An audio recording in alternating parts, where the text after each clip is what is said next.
नमस्कार विद्यार्थी मित्रांनो, मी माझ्या चॅनलवर परत एकदा तुमचं स्वागत करत आहे. अ, नुकतीच जी MPSCची PSI मेन्सची 2017ची एक्झाम झाली. तर बऱ्याच जणांनी रिक्वेस्ट केलेली की याचा किती कट ऑफ लागेल याच्याबद्दल तुम्ही एक व्हिडिओ बनवा. तर मी बऱ्याच ठिकाणी चौकशी केल्यानंतर म्हणजे की पुण्यामधल्या बरेच जे चांगले क्लासेस आहेत तर त्यांनी काय कट ऑफचं प्रेडिक्शन केलेलं आहे. जे या या क्षेत्रातले काही चांगले सर आहेत त्यांनी काय कट ऑफचं प्रिडिक्शन केलेलं आहे.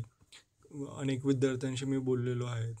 मी स्वतः पेपरची काठिण्य पातळी बघितलेली आहे आणि 2014ला किती जागा होत्या आणि 2017ला किती जागा आहेत या सर्वांचा एकंदरीत विचार करून मी हा कट ऑफ बनवलेला आहे. म्हणजे जवळपास ज्या सर्व गोष्टी जे पॅरामीटर्स म्हणतो आपण त्याला, त्या सर्व पॅरामीटर्सचं मी विचारात घेऊन हा मी कट ऑफ बनवलेला आहे. तर तुम्ही आता बघू शकता की 2014चा कट ऑफ कसा होता. त्याच्यानंतर 2015ला ॲड आलीच नव्हती आणि 2016ला जी ॲड आली त्याची 2017ला एक्झाम झाली. तर तुम्ही बघू शकता की ओपन जनरलचा कट ऑफ लागलेला 103, फिमेलचा 78 लागलेला आणि प्रत्येक कॅटेगरी वाईज कट ऑफ दिलेलाच आहे. तर या कट ऑफच्या आधारे मी 2000 आणि तुम्हाला बऱ्याच विद्यार्थ्यांना माहिती नसेल की किती रेशोमध्ये स्टुडंट घेतात. तर प्रीला 1:15 रेशो घेतात, पण मेन्सला फिजिकल PSIला मेन्स झाल्यानंतर फिजिकल पण असते म्हणून 1:8 हा या रेशोने घेतात. म्हणजे जर पोस्ट जेवढ्या असतील तुमच्या कॅटेगरीच्या आणि सब कॅटेगरीच्या त्याच्या 8 पटीने विद्यार्थ्यांना फिजिकलसाठी बोलवतात आणि ज्या दिवशी तुमची फिजिकल असते त्याच दिवशी तुमची इंटरव्ह्यू देखील होते. जे जिल्ह्याचे सुप्रिटेंडंट ऑफ पोलीस असतात, जे सिनियर IPS ऑफिसर असतात ते तुमची इंटरव्ह्यू देखील घेतात. आणि तर त्याच्या आधी आपण बघूया की किती कट ऑफ येऊ शकतो. तर PSI मेन्स माझं 2017चं कट ऑफ प्रेडिक्शन खालीलप्रमाणे आहे. तर मागच्या वर्षी तुम्ही बघितलं ओपनच्या जागा म्हणजे 2014ला किती जागा होत्या, तर 281 जागा होत्या.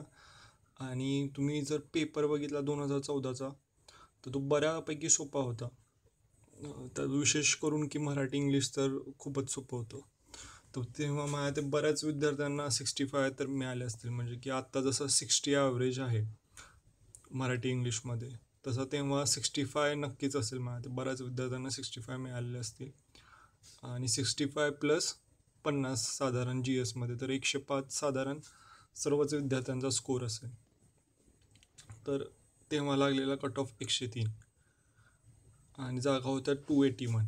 पण यावेळी ओपनच्या जागा आहेत 566 आणि यावेळी 2017ला ओपनच्या खूपच जागा आहेत, खूपच जास्त जागा आहेत.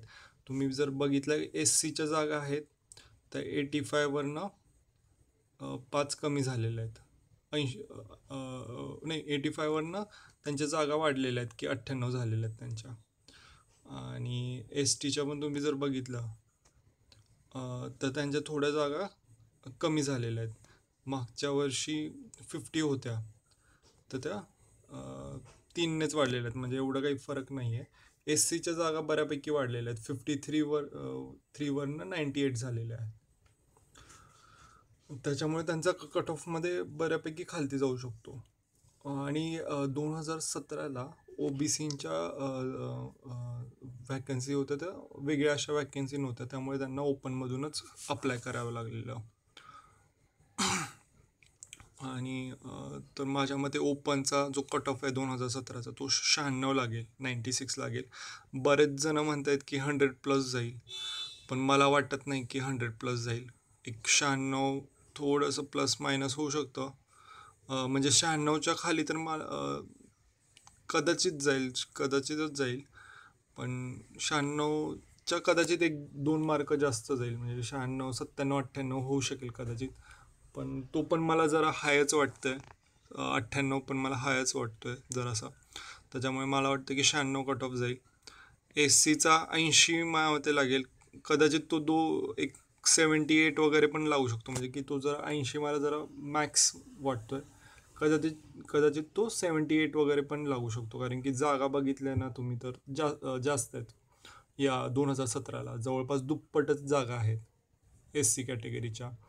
आणि एस टी कॅटेगरीचा 65च्या आसपास लागायला काही हरकत नाही मला वाटतं.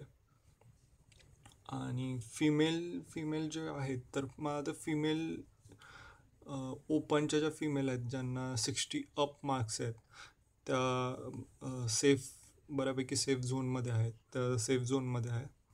आणि एस सी एस टी कॅटेगरीमधल्या ज्या काही किंवा एन टी वगैरेच्या कॅटेगरीमधल्या ज्या मुली आहेत आणि जर त्यांचा स्कोर 55च्या वर येत असेल तर त्या सेफ झोनमध्ये आहे. आणि मला आता तो साधारण कट ऑफ तसाच लागेल 60 अपच्या 60 वगैरेच लागेल त्यांचा कट ऑफ. आणि फिमेलचा जे कॅटेगरीमधले आहेत त्यांचा 55 वगैरे लागेल. त्यामुळे तुम्हाला जर याच्यात जवळपास जरी मार्क असतील, म्हणजे 95 जरी असतील किंवा 94 असतील ओपन मेलला, तर तुम्ही फिजिकलची तयारी सुरू करायला काही हरकत नाही आहे. ओके. आणि आणि जर तुम्हाला जर राज्यसेवा अजून काय, आता त्यांचा रिझल्ट कधी लागतो काय माहिती, बराच लांबवलेला, खूपच प्रतीक्षा करायला लावतात आपल्या, एकदम आपल्या धैर्याची आणि पेशन्सची एकदम चाचणीच करतायत ते. तर तुम्हाला जर त्याच्यावर त्या कट ऑफ प्रेडिक्शनबद्दल काही व्हिडिओ बनवायचा वाटत असेल तर तुम्ही प्लीज कमेंट सेक्शनमध्ये कमेंट करायला विसरू नका. आणि माझा हा चॅनल सबस्क्राईब करायला विसरू नका आणि या व्हिडिओला लाईक करायला देखील विसरू नका. माझा व्हिडिओ बघितल्याबद्दल धन्यवाद.